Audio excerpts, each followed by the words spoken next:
What's up, college football fans, NFL football fans? This is James Canada.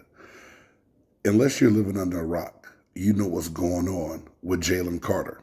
And if you don't know who Jalen Carter is, you're saying to yourself, I've heard this name. And you heard it a lot lately because now Jalen Carter is facing charges for deaths that happened to one of his teammates earlier this year, Devin Wilcox, and a Georgia staffer who lost their lives in a speeding accident. Well, now new information is starting to surface about what's going on and what happened. And it's saying that Jalen Carter was involved because he was recklessly driving and racing against the car that Wilcox was in.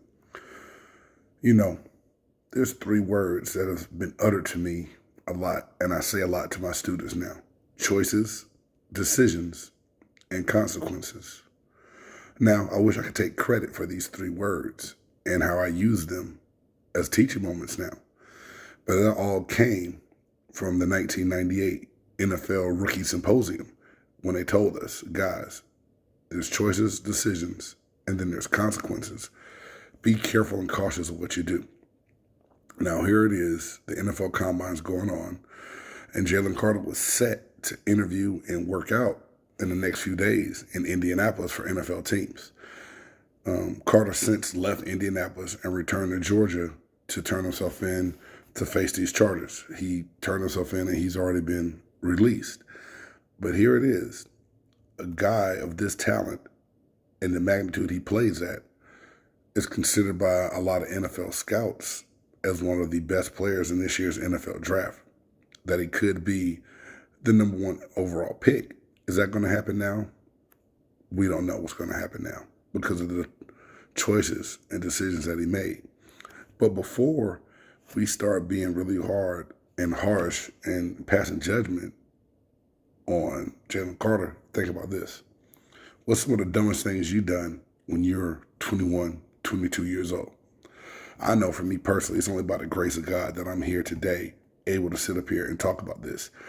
The sad part is, this is not the last time that something of this magnitude will happen, because young people often think that they're invincible and nothing can happen to them. And you go out and you're having fun and you're doing things that you don't think have any ramifications, and nothing's going to happen to anyone until it does. That's why they're called accidents. They don't happen. They're not called purposes. They happen on accident. You don't mean for them to happen. Now, here it is, going into the 2023 draft. Families have to relive the tragic losses that they have of these people that died earlier.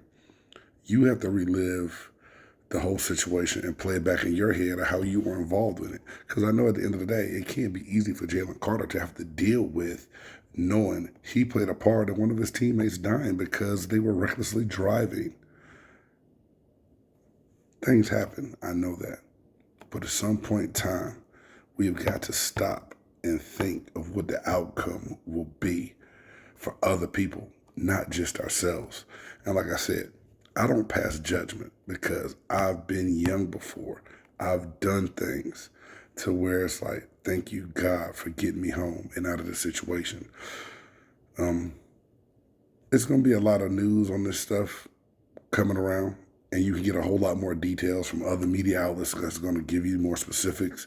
But just anybody that's young listening to this, any coach that gets this, make sure you pass on to your players.